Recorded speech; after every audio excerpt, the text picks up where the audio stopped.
Hello everyone, welcome back. So now we're going to talk about the curtains for the windows, and this is the final cache. You can see how it is getting teared apart. The curtain is currently attached to the windows frame or the windows concrete, and then as the windows separate, it's tearing apart the cloth, and also any interaction, any RBD objects that is falling. I have the glass, and we have all kinds of wood pieces that are going through these areas, as well as Kong geometry passing by. So all of that is included here, and it's causing this tearing effect. Now my recommendation is to create a vellum setup, a cloth setup using shelf, because that will give you the main import and main output and import for the geometry. And this is that's what I've done. I created a setup using the shelf tool. You can just create a grid and convert that into a vellum cloth, and that will get you the import and export and the dot network. But that's not the main important part for now. I'm going to show how I did the network. So what we need is, at least in this example, we need some geometry. Okay, so this is the cloth geometry that I made, and along with that we need some collision geometry. So in this case, I don't know if I'm using all this, but I have Kong geometry, and there's an SDF ready for that as well. I have the glass. This is a very important aspect, and I've written out each of these pieces into a separate Alembic file, and I'll talk about this more in week 9 when we start doing rendering. But basically I wrote out each section into a separate Alembic file. This one has more. This main one has multiple pieces, but I'm selecting only one of them that I'm going to use. I don't think I'm going to use, but I just imported that in case. So this is this I'm going to use in the collision geometry, because it interacts a lot with the cloth. And then what else do I have? And then this the bricks, the top bricks, this area more for the wire later, and then these guys. So this is all the sections that are going to interact with the cloth, and I prepped them as out RBD and out SDF. So each one of them has an SDF and an RBD for the geometry. So we can add as many as we want, whatever we think is appropriate. Okay, so the next thing we want is we want to create the curtains themselves, and I isolated one block, the first one, or that one, and I removed the inside, and I just isolated this area. And then I made a bound geometry, transformed that to the front a bit, and then just to get a grid. And then from this for this area, I extruded the geometry to get a full volume out of it, just to get the volume like this. I mean, I could have done this cleaner if I went back to the original mesh, but at this point I wanted to do everything here. And then I converted this into a VDB to get a proper or a clean mesh without any intersection. And then I did a boolean, and I isolated the center. Okay, so the next part is I did a remesh and a bit of scaling to add more intersection. So if I template this, you can see it's a bit bigger than the boundaries. That's the curtain. And then I transformed it back all the way to the first window, and then I copied it back. So now I have one curtain for each window. If I template this,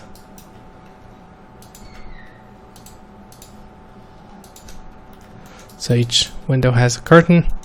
And the next part is the tricky part. Now let me explain how this is going to work. So basically you have one node, one vellum node that is, let me tell you, I don't need that. One vellum node that is responsible for everything, and that's called the vellum constraint. And the first one, I didn't change any attribute, I just created vellum constraint node, and it's the same node. So if you create a vellum cloth, it's gonna be the same node. You can see here it's called vellum constraint. The only difference is this type is set to cloth. So the main node is this. You set it to cloth, and then you have a cloth node. It's setting off certain attributes by default, so maybe it's better to use this template, but we can also get the same thing. So the first thing is to convert these into a cloth, and that's what this node is doing. And then constraints. So using the same node, I'm going to create constraints between the curtains and the geometry. And the geometry in this case is, I don't need a time shift here. So I need the unpack geometry, and it needs to be moving. Okay, so I want to create constraints here, and it's very important to set the attach frame, because this geometry is moving, and if we don't change the if we don't set the correct attach frame, it's not gonna give us the correct result. And then it's all I have to do is turn on max distance, and by using a small threshold, let me take a look at this node, you will see the result. Let me create an all. So I want to see the constraints only. So it's creating constraints only here. I don't know why it's displaying all of this, but you can see that's the constraint I'm getting. And I can decide, I can tell vellum that okay, create the constraints, but break them after a certain condition. And so the breaking condition I'm setting is based on the stress, and it's set to 0.075, which is pretty high, but I wanted the curtain to stick to the geometry, to the concrete geometry. So that's the first one. And then to get the breaking behavior, the tearing behavior, we actually have to do something different. And the first thing we need to do, if we go back to the geometry here, the first thing we have to do is to fracture this geometry, or separate it into blocks. Okay, and there's many ways to do this. I have a very simple approach, and the idea is I want to cluster each block into a separate set of points. We can use all kinds of let's do this. Let me scatter some points, and I'm gonna cluster points.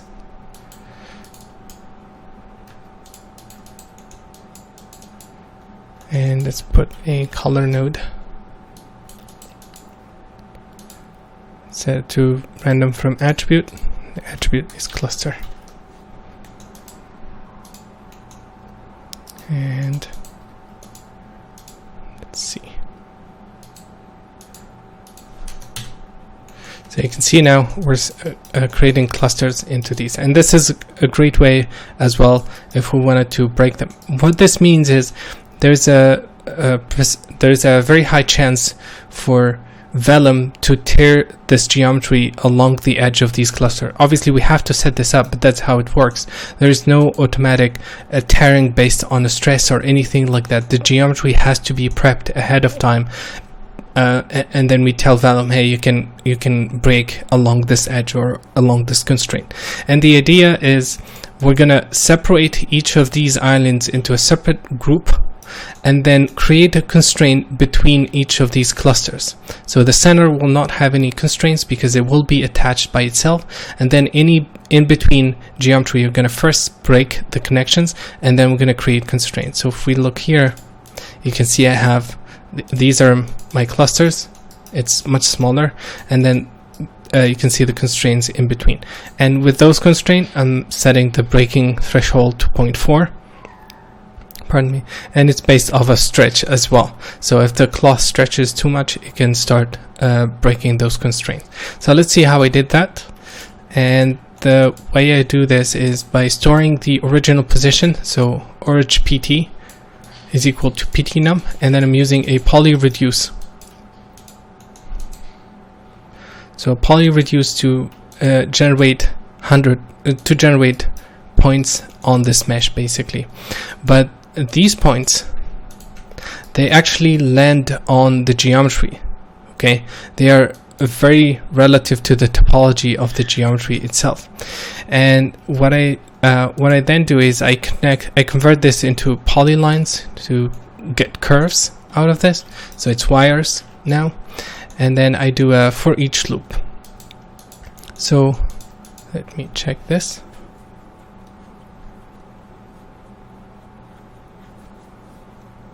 So it's running now.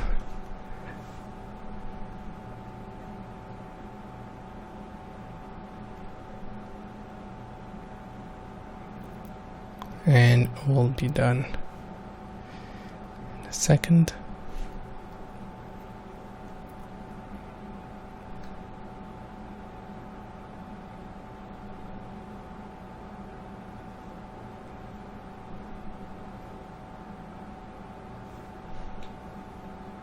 Come on.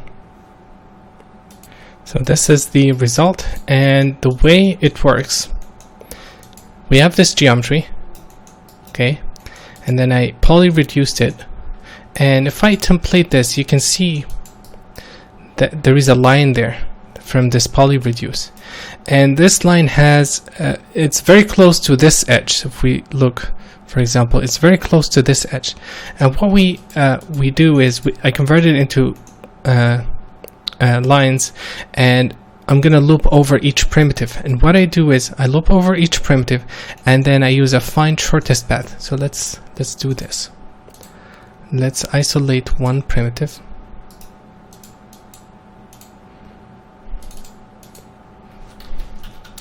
That, for example.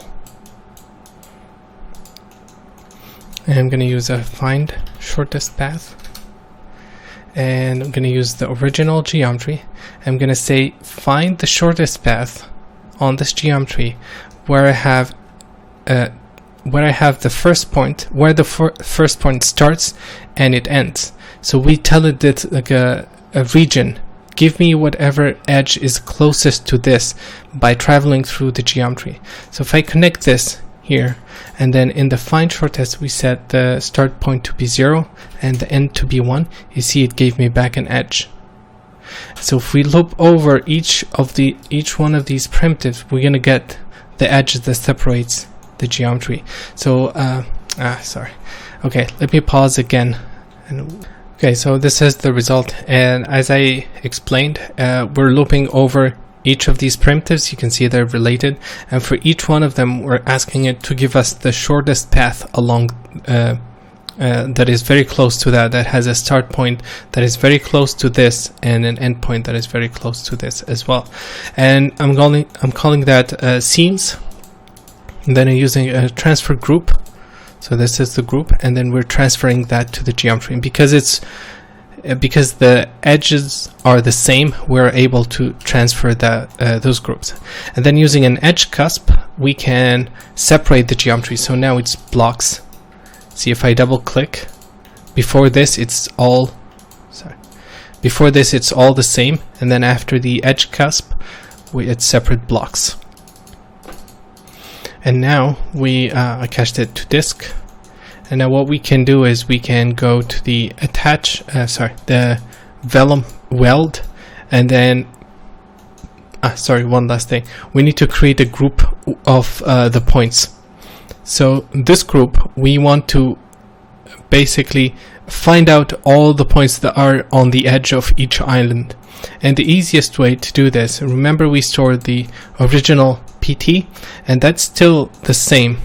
That hasn't changed after we did the edge cusp, but there is a new geometry added that doesn't have an edge attribute. Sorry, it doesn't have an origin PT. And using this expression, by checking if the origin PT has changed after the edge cusp or not, we can find out the points that are new, basically the points that are different from before.